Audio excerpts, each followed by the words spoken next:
देख रहे हैं सिटी इंडिया न्यूज चैनल, हक की आवाज। Mahmood lake view convention, MM पहदी, किशनबाग रोड, हैदराबाद। जब उनका कैबिनेट का मंत्री इस तरह की बकवास कर रहा है तो देश के प्रधानमंत्री की ये एक मॉरल रिस्पॉन्सिबिलिटी बनती है, कलेक्टिव रिस्पॉन्सिबिलिटी बनती है कि वो अपने इस मिनिस्टर के बयान की तस्दीक कर दें। वो क्या कह रहा है, सच कह रहा है क्या आप काशी, मथुरा, टीली वाली मस्जिद, सुनहरी मस्जिद, जितने RSS के पास जो 30-35 हज़ार मसाजिद के लिस्ट है, क्या वो सब ले लेंगे क्या आप लोग? तो देश के प्रधानमंत्री की जिम्मेदारी है कि वो अपने मिनिस्टर के इस बयान के ऊपर देश को बताएं कि उनकी पॉलिसी क्या है। लेकिन सर, आपने भी 2 दिन पहले एक स्टेटमेंट दिया जहां पे आपने कहा कि एक मस्जिद तो आपने खो चुकी है, बाकी मस्जिद भी are also under attack, and आप कह रहे हैं कि सभी लोगों को एक साथ इकट्ठा होकर लड़ना चाहिए। तो आपके बयान को प्रोवोकेटिव माना जा रहा है और कम्युनल माना जा रहा है, और आपके ऊपर केस भी दर्ज हुआ है सर। देखिए, नहीं, केस तो दर्ज होते रहता है क्योंकि मेरा नाम असदुद्दीन ओवैसी है। जहाँ तक मेरी बात है, मेरी जो स्पीच हुई है वो सच्चाई पर मुबन्नी है। क्या बाबरी मस्जिद को 6 दिसंबर के दिन डिमोलिश नहीं किया गया था? और जब डिमोलिश किया गया था तो किसी एक को भी सज़ा नहीं हुई? और मोदी सरकार ने डिसीजन के खिलाफ अपील क्यों नहीं की? क्या ये बात सच नहीं है कि अगर 6 दिसंबर को मस्जिद नहीं शहीद की जाती तो कोर्ट का जजमेंट क्या आता? क्या ये बात सच नहीं है कि बग़ैर मुस्लिम पक्ष को बताए ताले खोले गए? जब कंप्यूटर नहीं था तो चंद मिनट की हियरिंग में जज साहब ने 26 या 25 पेज का ऑर्डर दे दिया, और बाद में वही जज साहब ने अपनी किताब में लिखा कि उनको ऊपर से इशारा मिला क्योंकि उन्होंने अपने कोर्ट की दीवार पर एक काले बंदर को देखा। क्या ये बात सच नहीं है कि जब GB पंत उत्तर प्रदेश के मुख्यमंत्री थे, रात के अंधेरे में बाबरी मस्जिद में मूर्तियां रख दी गई, उसके बाद मस्जिद को बंद कर दिया गया? ये फैक्ट है, सुप्रीम कोर्ट का जजमेंट फैक्ट है। इसीलिए हमने जब सुप्रीम कोर्ट का जजमेंट आया था, हमने कहा था कि सुप्रीम कोर्ट का जजमेंट बिलीफ के ऊपर आया है, और हमको इस बात का उस वक्त एप्रीहेंशन था, जो अब सच साबित हो रहा है अनफॉर्चुनेटली, कि आप देख रहे हैं कि मुख्तलिफ मसाजिद के ऊपर केसेस डाले जा रहे हैं। तो ये मैं जो कह रहा हूँ फैक्ट है, वो मैं मानता हूँ सुप्रीम कोर्ट जजमेंट, बट जैसा जस्टिस JS वर्मा ने कहा था कि supreme court is supreme but not infallible. अब आप मेरे को बताइए, टीली वाली मस्जिद का किस्सा क्या है? 200 साल पुरानी मस्जिद है, और लुटियंस जब बना रहे थे दिल्ली को तो उसको छोड़कर बनाया गया। तो पहले वहाँ पर गाँवों को हासिल किया गया और मस्जिद को कोई हाथ नहीं लगाए। आप मस्जिद के ऊपर नोटिस देते हैं। तो ऐसे कई मसाजिद हैं जहाँ पर संघ परिवार से ताल्लुक़ रखने वाले लोग या उनकी आइडियोलॉजी से अपने आप को करीब मानने वाले लोग इस तरह के कोशिशें कर रहे हैं। तो अगर मैं इन कोशिशों को देश के सामने रख रहा हूँ तो मैं समझता हूँ कि मैं तो सच्चाई का काम कर रहा हूँ, बता रहा हूँ। और हम नरेंद्र मोदी सरकार से जानना चाहते हैं कि 1991 का प्लेसेस ऑफ वर्शिप एक्ट जो है, उस पर भारत के प्रधानमंत्री और उनकी सरकार का क्या मौक़िफ़ है? क्यों नहीं केंद्र सरकार, वज़ीर आज़म, प्रधानमंत्री नरेंद्र मोदी ये कह देते हैं कि हम 91 के प्लेसेस ऑफ वर्शिप एक्ट को फॉलो करेंगे, उसको अबाइड करेंगे? किस्सा ख़त्म कर दीजिए ना। जब आप 91 के एक्ट को मानेंगे तो सब किस्से ख़त्म हो जाएंगे। मैं आज भी कह रहा हूं कि जिस दिन देश के प्रधानमंत्री ये चाहेंगे कि कोई मस्जिद के ऊपर कोई तमाशा ना हो, सब ख़त्म हो जाएगा। और तीसरी बात यह है कि BJP से ताल्लुक़ रखने वाले एक कॉन्स्टिट्यूशनल फंक्शनरी है महाराष्ट्र के deputy chief minister Devendra Fadnavis, और वो ये कह रहे हैं कि उनके लिए बड़ा खुशी का दिन था क्योंकि 6 दिसंबर को वहाँ पर थे और बाबरी मस्जिद को शहीद कर दिया गया। अरे भाई, आप डिप्टी चीफ मिनिस्टर हैं, आप संविधान के ऊपर, आइन के ऊपर ओथ लिए हैं, और आप जिस दिन डिमोलिशन हुआ था उसको आप कह रहे हैं कि बड़ा अच्छा काम हुआ। वो प्रोवोक नहीं कर रहे हैं, वो इंसाइट नहीं कर रहे हैं। एक डिप्टी CM रहकर इस तरह की बकवास कर रहे हैं। और अगर देवेंद्र फडणवीस को इतना हिम्मत अब आ गई है तो कोर्ट में जाकर कहना था कि हाँ, मैंने तोड़ा मस्जिद को, कहना था ना। आपने नहीं कहा, डर के नहीं कहा आपने, और किसी को सज़ा नहीं हुई उसमें। तो डिप्टी CM है तो जाके कोर्ट ने बोलना था कि हाँ, मैंने तोड़ा था। अब जितने लोग जो बोल रहे हैं, शिवसेना के लोग बोल रहे हैं, बोलिए जाकर कोर्ट को क्यों नहीं कहा आपने? इकबाल जुर्म कर लेते वहाँ पर। भाई, अगर आप डरते क्यों हैं जेल से? और ये प्राइम मिनिस्टर की सरकार ने उस क्रिमिनल जजमेंट के खिलाफ अपील नहीं की। और दूसरा, एकनाथ शिंदे जिसको BJP सपोर्ट कर रही है, वो कह रहे हैं कि जो दरगाह है बरसों से, माने 200 साल 300 साल से दरगाह है, बोले उसको हम चेंज कर देंगे। अरे भाई, आप मुख्यमंत्री हैं महाराष्ट्र के, आपकी नज़र में सब बराबर होना चाहिए, चाहे किसी का मज़हब हिंदू हो या मुसलमान हो, ईसाई हो, दलित हो, या फिर आपके बौद्ध मज़हब के हो या सिख हो। और आप एक समुदाय की, और वो भी मुख्यमंत्री रहते हुए, एक डिप्टी सीएम रहते हुए इस तरह की बकवास कर रहे हैं। तो ये मुख्यमंत्री, डिप्टी चीफ मिनिस्टर और जो मोदी कैबिनेट के मंत्री हैं, इन लोगों के हौसले इसलिए बढ़ चुके हैं क्योंकि जो जजमेंट आया है बाबरी मस्जिद के क्रिमिनल ट्रायल का और टाइटल डिस्प्यूट का जो मसला, तो उसके बाद ये लोग इनके हौसले बहुत बढ़ चुके हैं, इसलिए इस तरह की बातें कर रहे हैं, अनारकी फैलाने की, इंसाइट करने की, प्रोवोक करने की। एक डिप्टी सीएम है, एक मुख्यमंत्री और एक यूनियन मिनिस्टर है। तो ये सब जिम्मेदारी देश के वजीर आज़म नरेंद्र मोदी पर आती है कि वो देश को बताएं क्या उनकी सरकार की क्या पॉलिसी है, बताएं हमको। सर, कांग्रेस एमपी अब्दुल खलीक ने, कांग्रेस एमपी अब्दुल खलीक ने 22 जनवरी को राम मंदिर का इनॉग्रेशन है, आप इस सवाल उठा रहे हैं कोर्ट के जो, तो क्यों नहीं उठा सकते? सर मैं जब तक जिंदा रहूंगा 6 दिसंबर याद दिलाता रहूंगा। क्या सुप्रीम नहीं कोर्ट मैं नहीं, सुनिए, मैं सुप्रीम कोर्ट का जजमेंट फाइनल है, तो क्या मैं 6 दिसंबर की याद नहीं दिलाऊं? 6 दिसंबर अगर नहीं होता तो जजमेंट क्या आता? गलती क्या है बोलने में? गोली मारेंगे क्या? गोली तो चला चुके हैं गाड़ी पे, अभी और चलाइए, और क्या करना है? मगर मेरा फ्रीडम ऑफ एक्सप्रेशन है, मैं एक सवाल तो उठा रहा हूं। अगर आप बोलेंगे नहीं उठा सकते, तो क्या भाई ये क्या इजराइल है या फिर आपको ये नॉर्थ कोरिया है? जमहूरियत है, मेरा इख्तियार है, मेरा हक है, मैं ये सवालात उठा रहा हूं। मैं चाहता हूं कि हुकूमत जवाब दे इन सवालात का। सर, कांग्रेस एमपी अब्दुल खलीक ने योगी सरकार से सवाल किया है सर कि जो अयोध्या में धन्नीपुर मस्जिद का भी शिलान्यास करेंगे क्या? वो खलीक साहब से खुद पूछ लीजिए, मैं उस पार्टी का ना उनका कोई तर्जुमान हूँ। सर, ये सुप्रीम कोर्ट का जजमेंट आप बोल रहे हैं कि फाइनल है, आगे भी जो ज्ञान वापी का अभी चल रहा है और कृष्ण, ये सुन लीजिए कृष्ण, आप जो मथुरा ईदगाह की बात कर रहे हैं, आज से 55 साल पहले मुसलमान और हिंदू भाई बैठकर उसमें तस्वीया कर लिए, कोर्ट रजिस्टर्ड एग्रीमेंट कराए। अब आप बताइए, जब 1965 में 1965 में एग्रीमेंट हो गया और 2024 में आज आप आकर कहते हैं कि हम उस फैसले को नहीं मानते, तो प्लेस ऑफ वर्शिप एक्ट की फिर क्या माने हैं? इसीलिए मैं डिमांड कर रहा हूं कि देश के वजीर आजम की जिम्मेदारी है, कि उनकी गवर्नमेंट की जिम्मेदारी है कि वो खुलकर कह दें कि 1991 का प्लेसेस ऑफ वर्शिप एक्ट हमारे लिए एक बहुत अहम चीज़ है, हम उसके लिए उसके ऊपर स्टैंड बाई करते। सुप्रीम कोर्ट ने तो बाबरी मस्जिद केस में कहा ना इसके बारे में, ये हमारे बेसिक स्ट्रक्चर का हिस्सा सुप्रीम कोर्ट ने कहा था। अब आप कहां जाके रुकेंगे? आपको मालूम स्वामी विवेकानंदा ने क्या कहा था एक बड़ी इबादतगाह के बारे में? अगर वो बोलूंगा तो फिर तनाजा हो जाएगा। क्या बोला? आप पढ़ लीजिए, आप लोग पढ़ते नहीं तो मैं क्या करूं? सर, पार्लियामेंट चुनाव आने वाले हैं सर, को कम्युनल कहा, आपके स्टेटमेंट को कम्युनल कहा जा रहा है and you are trying to divide, bring a divide among. ऐसा है ना, असदुद्दीन ओवैसी ही इस मुल्क का सबसे बदनाम आदमी है, बाकी सब राजा हरिश्चंद्र की औलाद है, दूध के धुले हुए हैं, इनसे कोई गुनाह हो ही नहीं सकता, इनसे कुछ हो ही नहीं सकता।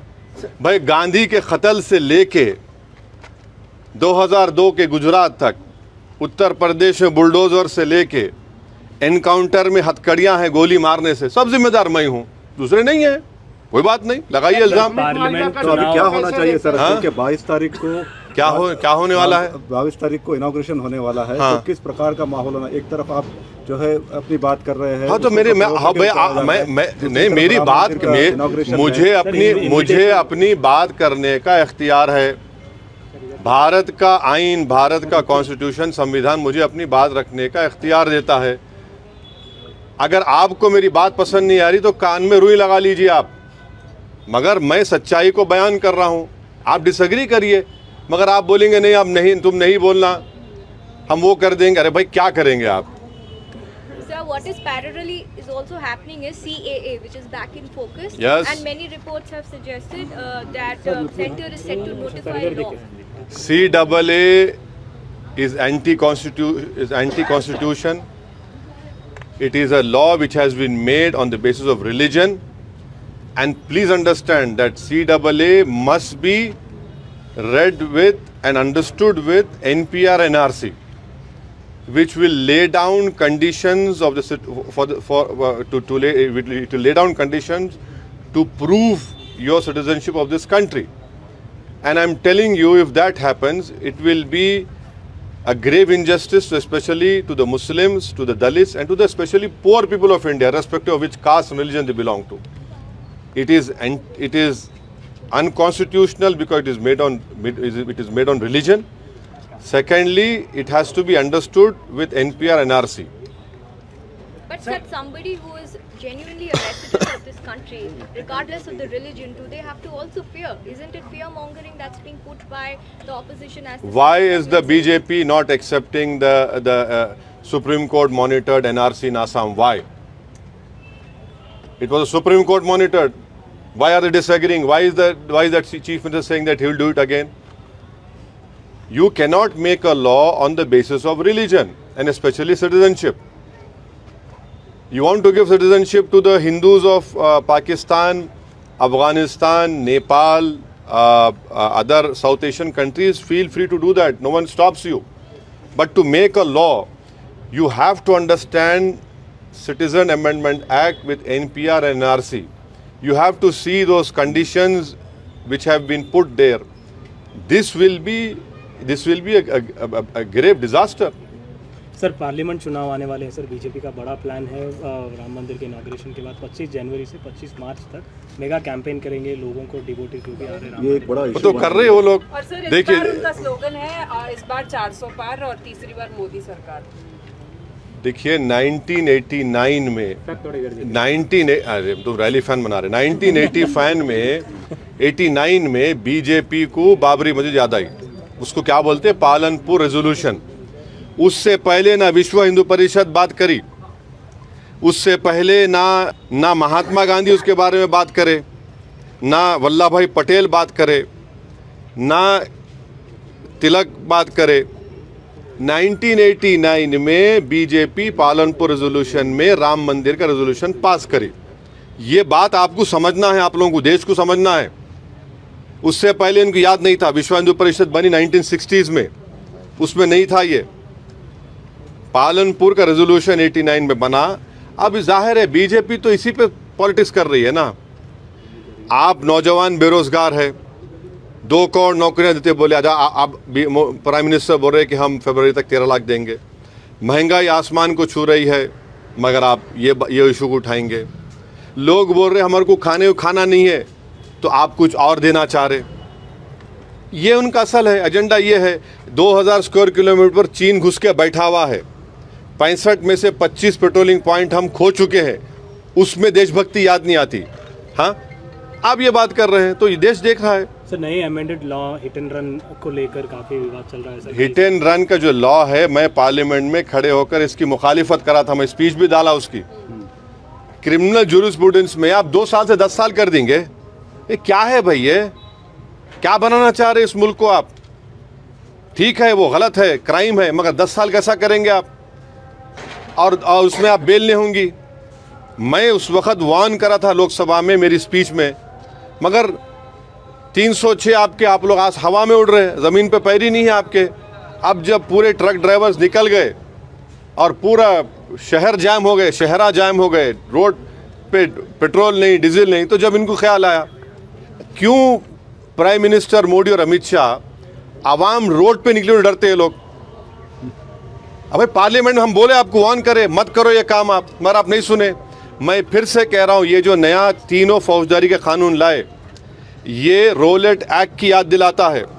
मैं फिर से कह रहा हूँ, अगर आज महात्मा गांधी और भगत सिंह रहते तो बोलते ये तो रोलेट एक्ट है, ये इससे बहुत नुकसानात होने जाएंगे, बहुत से परेशानी होने जाएंगे। अब देखना इसका गलत इस्तेमाल होगा बहुत। सर आखिरी सवाल आज ज्ञानवापी का वाराणसी डिस्ट्रिक्ट कोर्ट में आज हियरिंग है और एएसआई रिपोर्ट पे जजमेंट आना है, आप क्या कहते हैं? नहीं, अब मेरे को नहीं मालूम मैडम क्या होगा, कोर्ट का जजमेंट क्या आएगा, मैं कैसा प्री जज कर सकता हूँ ना? आप क्या कहना चाहते हैं? नहीं, मैं नहीं कह सकता। देखने 2024 में अगर 3 मुद्दे पब्लिक के सामने हैं आपके हिसाब से, तो क्या रहेंगे और ये इलेक्शन कहाँ जा रहा है 2024 लोकसभा? 2024 में सबसे बड़ा मुद्दा है इस देश की जो 50% आबादी